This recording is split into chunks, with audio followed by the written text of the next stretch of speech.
to talk. So we're going to look at all the latest news and transfer news coming out of Manchester United. Apologies, my connection's not the best today, but hopefully the sound comes through okay. But we'll look at all the latest news coming out.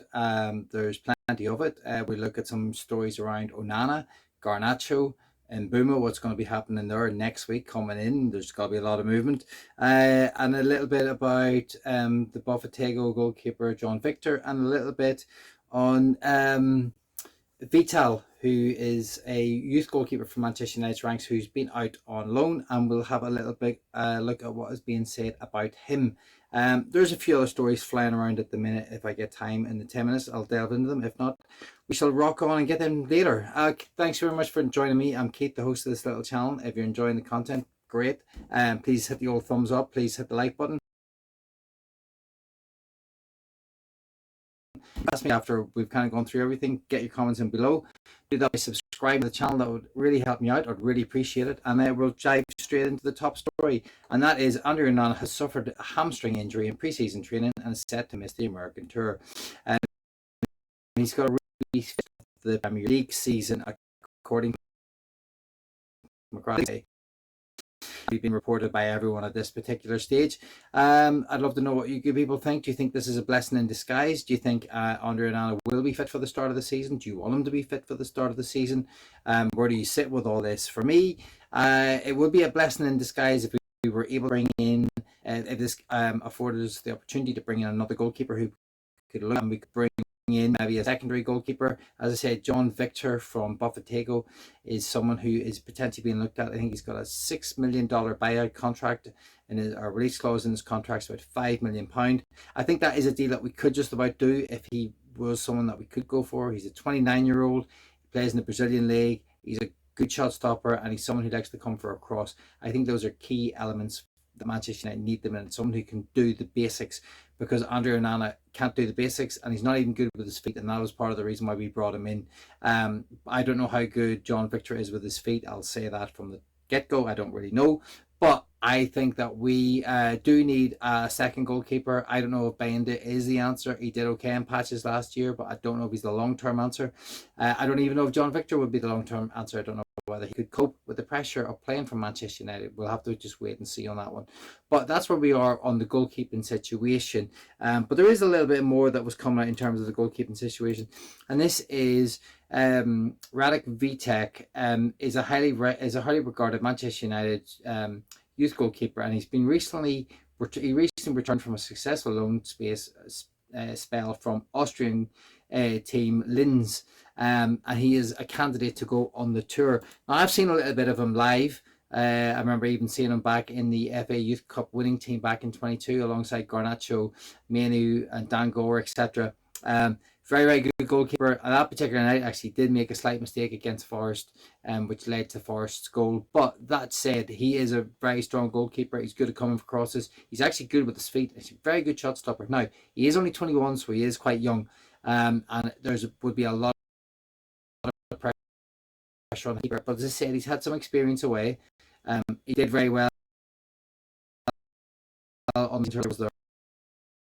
I'd love him to come in. I love him to get this opportunity and put Andrew Onana on a bit of pressure. And that's only if we don't buy the Boffetego goalkeeper, the Brazilian John Viktor. So that's where we are with the news in terms of the goalkeeper. But as I said, what would you like to see happen? Would you like to see Vitek get a chance? Would you like us to bring a goalkeeper in? Maybe you like a different goalkeeper. If you do, let me know below. And we can definitely get into a conversation. I'd love to do that. But yeah, so this is the information that we have there. Bryan Mbeumo, now that is another story. And apparently Bryan Mbeumo is expected to be at Manchester United before the squad goes to America, on tour to America. A breakthrough is expected in the coming days. Now, again, that was coming from Mike McGrath. He was the one who broke the story about Andrew Onana and the hamstring injury. Onana potentially out for 6 weeks, 8 weeks. We're not entirely sure yet. But he was the one who was breaking that particular story. And he's obviously got some insight into the Mbeumo thing. Now, there is a kit launch on Wednesday. And I'm just wondering whether there's going to be any, parallel stories, Mbeumo signing, kit launch happening, just to kind of fire up the old Old Trafford ranks of people buying jerseys. That might get a bit of excitement going. For me, I'm so bored of it now. This is a ridiculous length of time to be kind of working on a transfer, and I just can't see how we get excited about this now. He's a good signing. I'd like to see him through the door. Just pay the money. We're trying to save a couple of million. So we're good business people. At this, I don't think a couple of million is going to make Manchester United, make this club look any better out there in the transfer market at the minute, because our name is in the mud, and this particular transfer saga is carrying on so long that I don't think it's helping us in any way, shape, or form. But yeah, so that's where we are with Mbeumo. Hopefully this week will be the week. Now there was a little bit of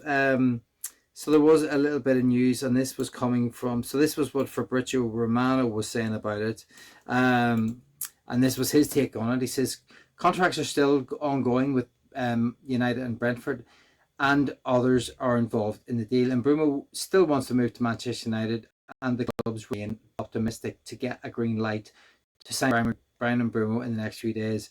Still no breakthrough as of tonight, but United are working on negotiations with keep advancing to find the right structure for the deal. They're working on an easier and more difficult add-ons, and they're trying to make Brentford happy with the final proposal. United are on it, and the deal is completely still alive. As of the weekend, United are prepared to push again and get Bryan Mbeumo, a crucial target of their transfer window. Sorry guys, I'm absolutely sweating in this room. It's so hot in the UK at the minute. Apologies. And yeah, obviously I've got a little bit of dyslexia, so sometimes reading longer sentences out does cause me a little bit of an issue. But there you go, pretty much what Bryan Mbeumo was saying, and what Fabrizio Romano was saying alongside Mike McGrath. Next week is the key week. So we're going into week 3 of July, which we're running out of time, and we still haven't got this deal done. They need to pull their fingers out, get this deal sorted across the line, deal done, and this needs to be something that's going to happen very, very quickly, because we've got other transfers to do, Rashford, Sancho, etc., to get them out the door. But yeah, that's where we are with Mbeumo. Hopefully this week will be the week, fingers crossed. Okay, so Alejandro Garnacho, moving on to him, has rejected the opportunity for a proposed move to Al Nassr in Saudi Arabia. Cristiano Ronaldo's team had initial discussions to be part of the SPL title challenge, but the 21-year-old prioritized Europe. Now, I kind of understand that. I think he's got big ambitions. Ronaldo won everything in Europe he could before he went to the Saudi Pro League. Garnacho's only 21. Kid's probably still got a lot to learn, a lot to prove, but he still wants to win maybe some major trophies in the on the European scene. And so I don't mind that from him. I don't mind him not going there. I totally understand it. Obviously, he has disrespected the club with wearing the Aston Villa jersey, etc. But I think in this particular instance, that he may turn them down. We won't get as much money in Europe for him. It'd be brilliant if he did go there, because then we probably would get a better fee for him. But from his point of view, I can kind of see where he's coming from. But that's pretty much where we are with that one. And there was a little story that was in terms of strikers. Portugal journalists claim that Manchester United are plotting a hijack move for Viktor Gyokeres. Now, obviously, the president has come out and made it very clear from Sporting that the deal with Arsenal is slowing down, and that Arsenal aren't offering what Sporting want, and they're making it difficult, and they'll make it as difficult as they can for Gyokeres to leave. And I just think Manchester United are probably better away from this deal now, because we're already having a protracted issue with Brentford. I don't think we need to delve back into another one. Yes, we do need a striker. Moise Kean isn't the answer. Neither is Calvert-Lewin. Neither is Callum Wilson. There's a lot of strikers that are being kind of mooted in our direction, more so from the inside than our side. But I still think there must be a striker out there that we can go for, someone that maybe we've not heard that much about. And there was obviously, before I broke, a little bit about Nicholas Jackson as well from Chelsea, but he's a bit wayward, a bit raw. He did okay last year, got lots of chances at Chelsea, won't get as many chances at Manchester United, missed a lot of big chances. And yeah, I don't know if he's the right answer for us. And also would cost us a fortune. And Chelsea have already had their pants down with Mason Mount, and I don't want that to happen again. So we'll keep an eye on that one. But yeah, well, I'm not entirely sure that is one that we will be looking for to happen. Okay, that's all my thoughts on this. That's all the latest news at the minute. Anything else comes out, I'll break it tomorrow. Thank you very much for watching, and that's your 10-minute roundup. Please, if you're enjoying the content, the old thumbs up would be great. Hit the like button, and yeah, get your subscriptions in, and get your comments in, and I'll get back to you. I'll catch you tomorrow. Thanks.